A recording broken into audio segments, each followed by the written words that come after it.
Carthage must be destroyed. We are back here on our Hail Caesar walkthrough. We are going to be doing part 12, which covers charge responses. Now, in Hail Caesar, to actually get into combat, you will be doing a lot of charging, and it will be happening a lot on either side.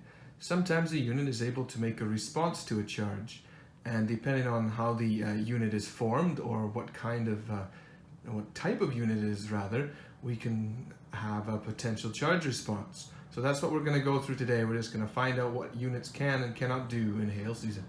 One thing we need to establish before we get into charge responses is that a charge response can only be made when a unit is not engaged. So if you have units like this not fighting, as you can see here, you've got the elephant and these allied they're Carthaginians, but these allied Gallic cavalry there. They could all make appropriate charge responses if, say, this Roman unit here charged the elephant. Now, if these Romans were up here fighting this elephant, and these cavalrymen here were in support of the elephant, and let's say another unit, we'll just have them off screen, decides to charge this cavalry unit cannot make any sort of charge response. If you are in an engagement, be it you're fighting or you're a support, your only charge response would be stand. And what is stand? Stand is exactly that. You stand there and you just take the charge. So say these Romans declare a charge on that elephant, and the opposing player says he's just going to stand, he's going to take it, he just stands, they move into combat, combat continues as normal. And yeah, that's the only response you could do if you're in a support mode or if you're fighting. So when you are doing charge responses, you are only allowed to make one charge response per turn, with the exception being closing shots. So and stand in this situation, right? So if you're already engaged, obviously you're not going to be moving, you're just going to default to stand. Okay, and another thing about charge responses is that most charge responses are going to have to be declared before the final charge move. So what does that mean, okay? That means, like we said in the last video, within the last movement of an enemy charging, that's when a charge response has to be declared by the enemy, okay? So for example, these Romans are here and they charge, they're 6 inches away, that's their normal movement. This fellow here would be able to respond accordingly. Let's say these Romans are back out of 6 inches. Once they move into their charge move, or within 6, like if they're out of 6 inches, it's going to require them to move twice. So let's say the first move gets them here and they have 6 inches to go for the charge move. This is when the charge response can happen. You can choose to wait till the actual charge move. In some instances you can do it before, but I find it's usually going to be, unless it's counter charge, it's going to be something that's done within the charge move. You don't have to do your charge response if your opponent is 3 moves away. You only have to do the charge response within the last move that is the actual charge. Remember charge move from the last walkthrough videos that we have been doing. So charge responses are always going to be only done once, and unless it's a closing shot. So let's start beyond stand, because stand is pretty basic and it's pretty straightforward on what to do. Let's get right into closing shots. So any unit that is charged to its front can potentially make a closing shot. Now, a closing shot can only happen if your unit has a long-ranged weapon or a long-ranged value, okay? If it has a long-ranged value on its profile, it's going to have a long-ranged weapon. In our case here, that elephant, I know this elephant doesn't depict it, but elephants typically have a crewman with a bow. So elephants normally might get 1 to their long-range profile. Yeah, the elephant can make ranged attacks with 1 dice. So they can make a closing shot with 1 dice. So many units can make closing shots. Cavalry can make closing shots, elephants, infantry, even artillery can make a closing shot, but only light artillery can do closing shots. Now, closing shots, as I said, requires a long-range profile. If the unit has short-range weapons or short-range attacks, it's not going to be doing any closing shots. So the long-range profile is the long-range value is what you want to be looking at here when making closing shots.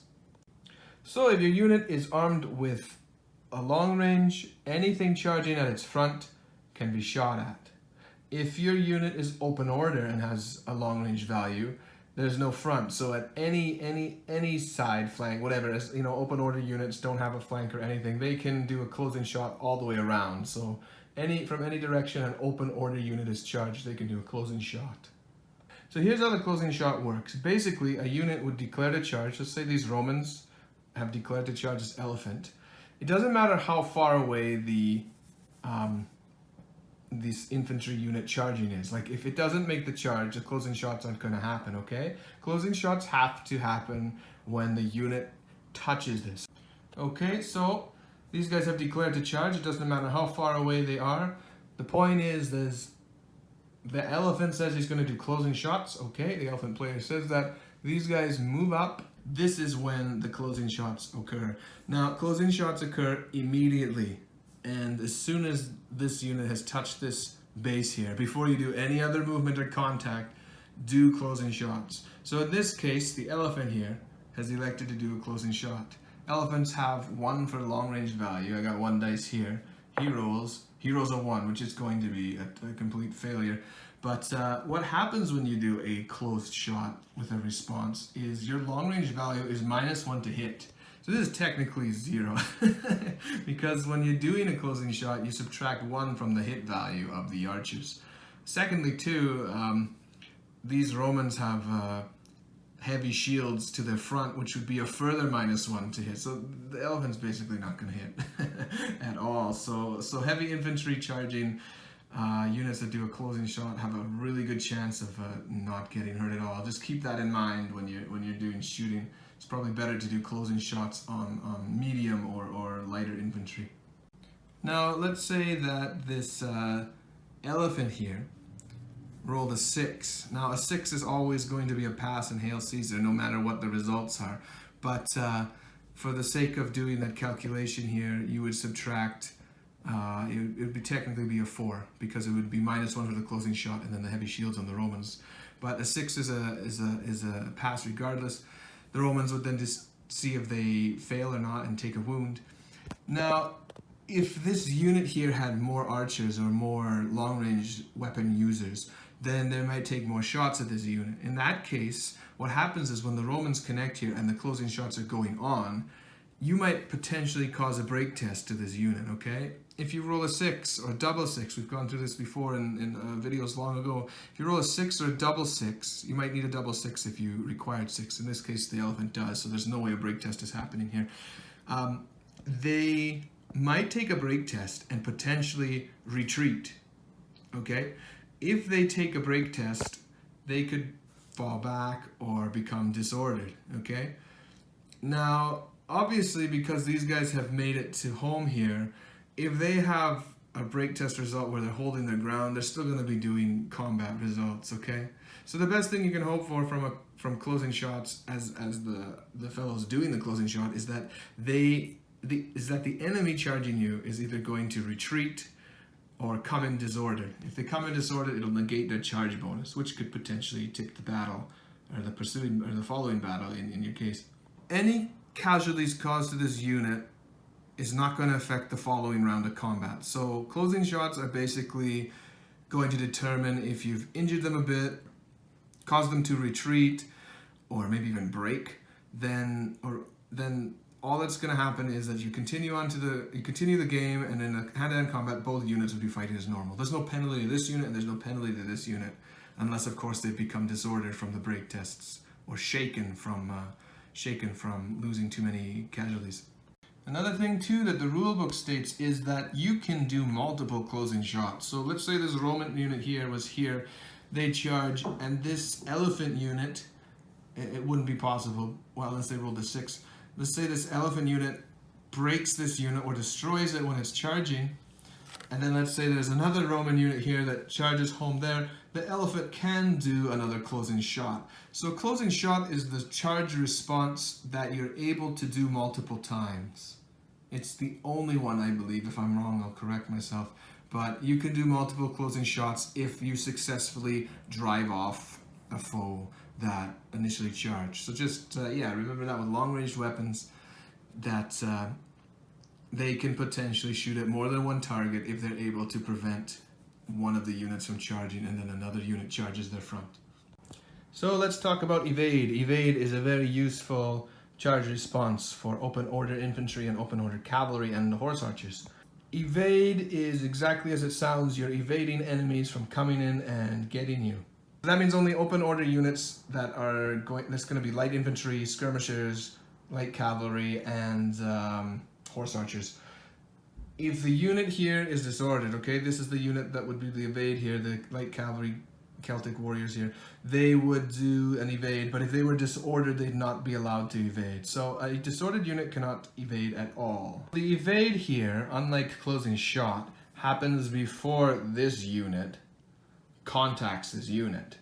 The evaders have to declare their evasion move before these guys make their final charge move. So say the Romans are out here, and it requires 2 moves to hit those cavalrymen. They move up here and they're like, okay, it's time for my charge move. These guys just, hold on, I'm going to do an evade order. It's not an order, but they're just going to say, oh, we're evading. So within the last charge move is when you do the evade, okay? You don't have to, you could declare the evade when they're back here, but I find, especially for infantry, it's good to wait when they're in their last 6 inches because you can potentially get farther away. It might be harder if these are light cavalry charging light cavalry, but yeah, a good rule of thumb is to wait until the enemy charging is within 1 move away from your cavalry and then evade, because it's unlikely infantry are going to even catch you. Okay, and in evade, unlike closing shots, can only be done once a turn. So if these guys elect to evade and then they get charged again, they are only allowed to stand. You can only do 1 evade per turn, okay? Now in Hail Caesar, an evade actually uses the commander's order value.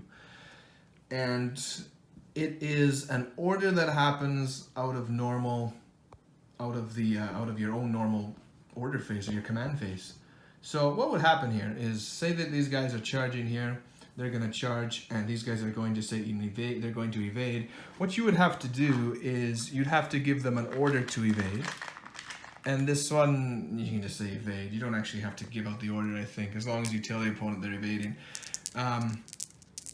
You have to roll like a commander would. So let's say I roll, this is an 8, let's say my command is 8 here, and I rolled an 8. You use that command roll to determine how far they're moving away or how many moves they're going to move away.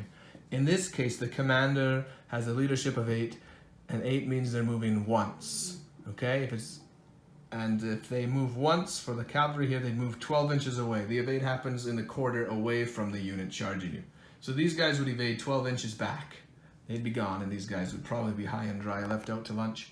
If, say, on this order here, you rolled something that's -2 from the order value, let's say that they rolled 6, these open order cavalrymen could move twice. They'd be going 24 inches away as a movement. And if they rolled -3 from the value, they'd be moving 3 times, which is a massive 36. I love light cavalry for this in open order because they can zip around, like they can come up and close to an enemy, throw some javelins with short range attacks, and then the enemy wants to charge them, they're gone. They just fly out because they're able to evade so far, and it's unlikely that they get caught by infantry. If you're rolling a dice and you fail an order, let's say he rolls almost a blunder, he rolls an 11, they're still allowed to evade once. So even failing the evade order will still give you 1 movement regardless, okay? So, and you don't have a choice in the matter. Once you say you're evading, you can't say they're only evading once. The dice determine how far they're going to evade, okay? So if they're evading, you just move based on what the dice results are.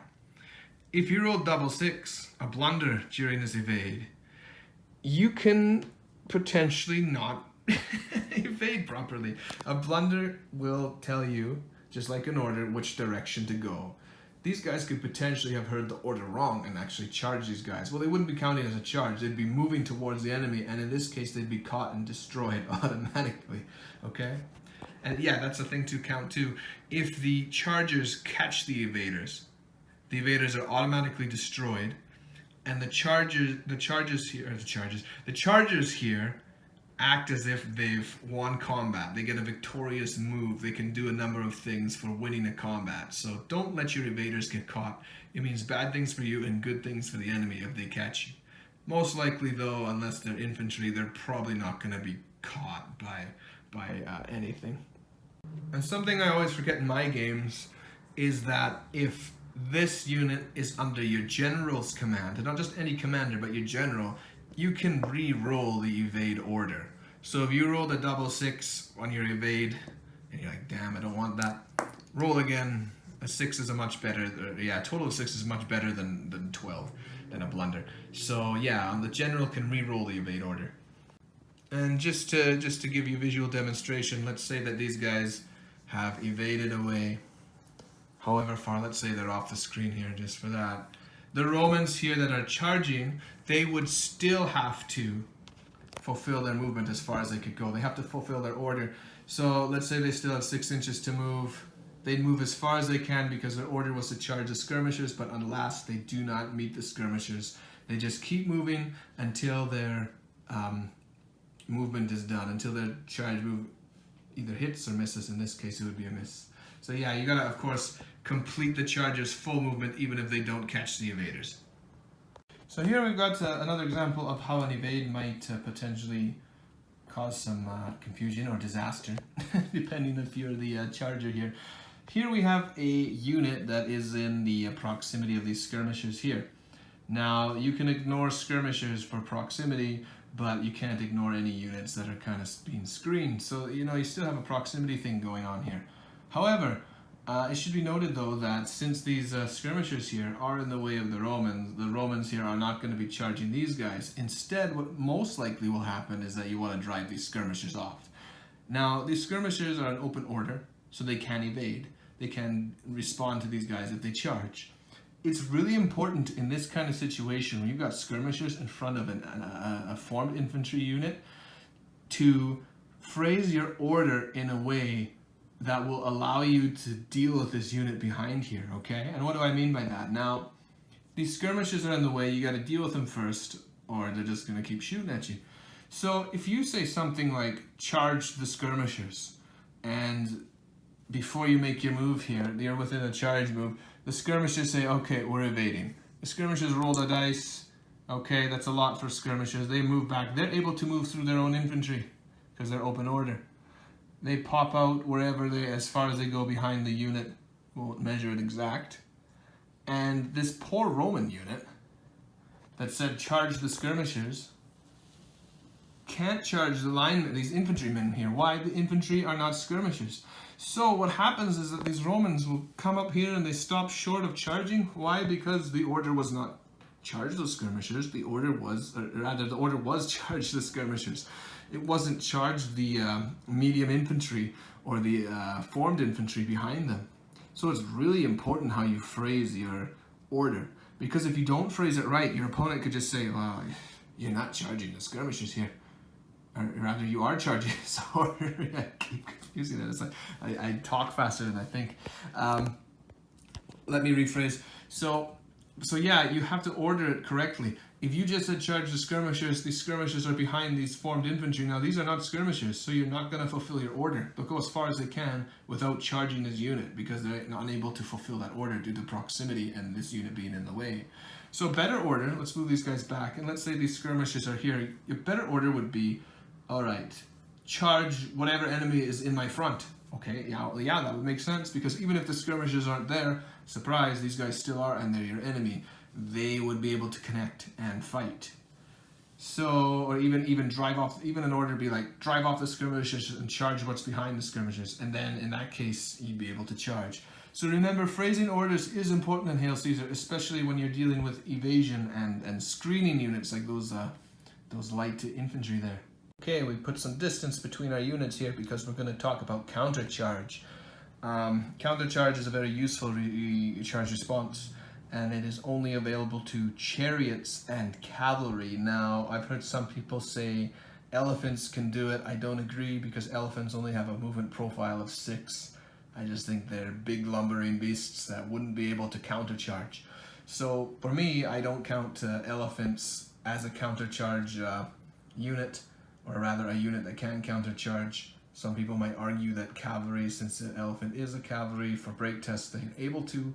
I think it's pretty clear in the rules that it says cavalry and chariots, and then in the next section with turn to face it says cavalry and elephants. So personally, I don't think elephants can countercharge, but if you want to do it, it's your game. You do what you want. So counter charges are a charge response that can only happen to the enemy's front, okay?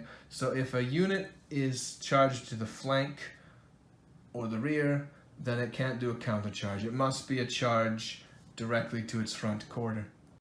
Secondly, it has to be allowed to charge normally. What do I mean by that? If it could normally charge a formed unit, then it would be allowed to countercharge.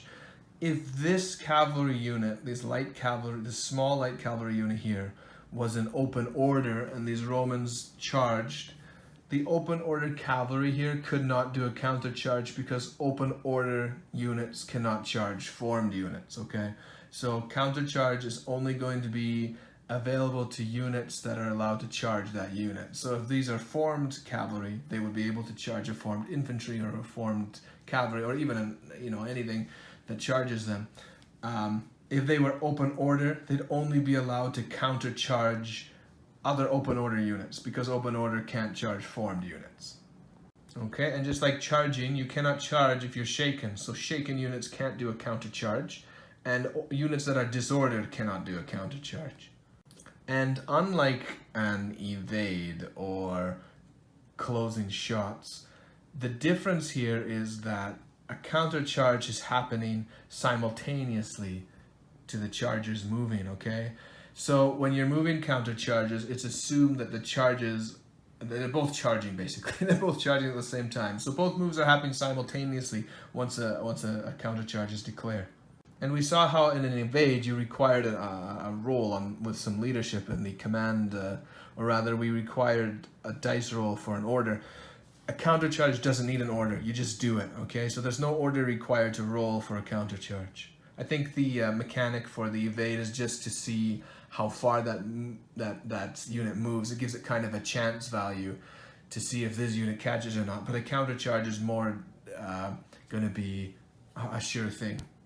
Now, the interesting thing about a countercharge is that you don't have to wait until the charge move at all. You could declare if any response, you don't have to wait.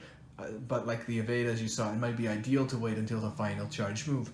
But a countercharge can actually be declared even if a charging unit doesn't make it, okay? So let's say that these guys require 2 moves, which in this case it definitely is going to be 2 moves to reach these cavalry.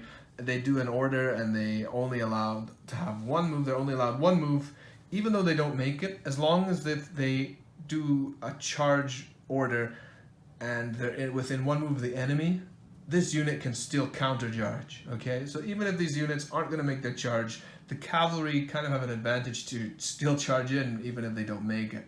So as long as the enemy charging would connect or make it within 1 of their movement, then these guys can respond with a countercharge. So I put out this ruler here just to demonstrate the distance. These Romans here require 8 inches to reach the front of this cavalry unit, and their order was to charge them. And they rolled an 8, and the general's leadership is an 8. They require 2 moves because it does need 2 moves to meet. So normally, if these guys weren't countercharging, they'd move up 1 inch to charge. They'd fail the charge and not make it. But because they'd be within 1 move, the cavalry can actually, like I said, countercharge even though they don't make the charge. So what would happen here is that you'd have to pick a point halfway between the 2 units that are charging and countercharging. So in this case, half of 8 is 4, so you go 4 inches here, and these guys would be moving simultaneously to meet them in the countercharge. Okay, so you pick a point that's halfway between the unit charging and the unit that's doing the countercharge, and that is where they would meet halfway between.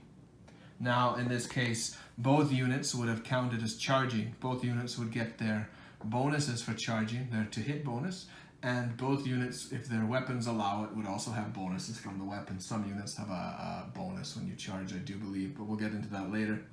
Now, it's probably not a good idea for any infantry to charge really heavy cavalry. And the reason is, and this might be okay because they're light cavalry. The Romans might just swap them aside because light cavalry are often not the greatest at charging head on. They're better evaders and harassers, I think.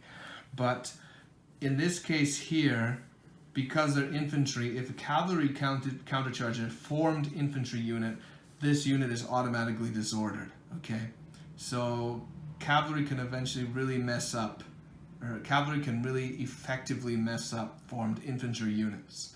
If this was an open order unit, an open order cavalry unit, countercharging an open order infantry unit, open order units do not suffer from the disorder in a countercharge. So open order unit skirmishers, say, charging open order horse archers, if the horse archers decided to countercharge, the open order infantry wouldn't be disordered at all. So that's one exception to the infantry being disordered there. Also, it's even worse than I just stated. I just remembered something to check in the book. Not only do they become disordered, they also lose their hit bonus for charging, okay? So it's not really good for infantry to charge cavalry at all, to be honest, because they won't get a hit bonus if they're formed, and they will become disordered, so they'll be -1 to hit. So if these guys charged normally, they'd be a 3 and up to hit an enemy, but now they would become -1 for disordered and not get a bonus, so they'd be at a disadvantage with a 5 and up to hit. So it's probably not a good idea for infantry ever, or formed infantry, to ever charge formed cavalry if they can countercharge. And something to watch in the wording of the rules. It's nice to reread the rules a couple times to catch things like this. It does say that open infantry, or open order infantry charging other open order cavalry. If the open order cavalry charge, like I said, that the open order infantry will not become disordered, and they won't lose their hit bonus either. So they can charge and still count as charging like normal. The other thing is too, is open order infantry can charge chariots. So chariots, I guess, do count as single models, or if they're maybe not single models, but a chariot unit can be charged by open order infantry, according to what I'm reading here. So yeah, ideally, if you can, ideally maybe it might be okay for open order infantry to charge a chariot. No, what am I talking about? Chariot would totally rip them apart. Don't listen to me on this point. And to make it even more worse for these poor infantrymen here that decide to charge a cavalry unit and lose all their bonuses from charging, I don't have anything to represent it, but if there were chariots or other cavalry here that were in a position to help support this counter-charging unit, they would move with the counter-charges, or chargers rather. I gotta watch my English there. If they are in a position to support, be it maybe there's a unit here that could potentially support, or here or behind, if they're cavalry or chariots, they will follow the counter-chargers. So if they met halfway, let's say they move at that 4-inch point again, and they had buddies with them, these buddies would come in adding their support attacks to this engagement here. So don't charge cavalry. If the cavalry are en masse in an area and they got like 3 units here, don't be dumb and send in a single infantry. Sorry if you do this. It's something I might do too. So yeah, don't be like me and sacrifice your Roman infantry needlessly. Turn to face. Turn to face is a charge response that cavalry, formed cavalry, and elephants are allowed to do. Okay, if a unit here is disordered, it cannot turn to face. Now, turn to face doesn't say chariots are involved in the rule book, so don't, chariots are too cumbersome, too bulky, they're not going to turn to face. They can only do the counter charge as a response of the chariot. So if a unit here, if this unit is charged on either flank, or if it's charged on the rear here, let's do the rear just to get the maximum movement out of the elephant here. The elephant can declare, I'm going to turn to face if he's not engaged, right? Obviously, if he's engaged or fighting the unit, the front or supporting, he's not going to turn around. But if he's on his lonesome like this, he's able to turn to face. What you do with turn to face is that you just want to pivot the model around so it just faces the enemy. I'll just quickly turn him around like that, but I would just do something like that. It may not be the exact definition of a pivot, but yeah, you basically just turn them around to face, and then the Romans would charge and the combat would go on like normally. So it's kind of just a way for cavalry and elephants to deal with flank or rear charge from whatever unit is charging them. Now, I don't want to get too technical in this because it's really so simple. I mean, if these guys were like, I don't know, let's make a really weird scenario here. Let's say that these guys are here and these guys want to turn to face, but they're not able to fully turn to face because their buddies here are here. They should still be allowed, or rather not still, but they are allowed to turn to face as closely as possible towards this guy's front here, this unit's front here. And then these guys would charge here, and then you just connect like so. So turn to face as long as it's facing the front of the chargers, then it's all good. And this happens simultaneously to the charge. Not that that matters, as long as it's turned to face and they just greet the foe when they come in. There's no bonuses or anything like that. So it's a very simple, straightforward charge response. The last charge response here that the rulebook has is the Parthian shot. It's named so obviously because of the Parthians. The Parthians and other horse archer type units, I'm thinking of, what are they, the Scythians? I don't know how to pronounce them. But the ancient world had tons of people on horseback that if you got up close to them and start to charge them, they'd shoot at you and then ride off. That's what the Parthian shot is. I don't have any horse archers. I would love to paint some because I think a trolley army, like a bunch of horse archers shooting and running at a infantry army would be a lot of fun. You might run out of table space, but it would still be fun to do.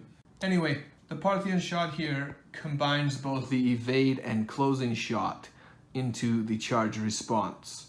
Unlike the evade, I believe it can only be done once. Okay, so I had to rearrange my cavalry here because a Parthian shot is technically only available to units that are in open order, right? If it combines the closing shot and the evade into one, then only the open order units that are cavalry are going to be doing the Parthian shot. And I say cavalry because it's not really an infantry type term historically. You could give an infantry unit Parthian shot if you wanted to for whatever reason, but it's really supposed to be a cavalry rule, I think. Anyway, so let's put these Romans back just a little bit. Let's say they're out of 6 inches. How the Parthian shot works is that it combines the closing shot and the evade. What you do with the Parthian shot is that you absolutely do wait until this unit gets into one charge, or into their charge move. So let's say that they're 8 inches out.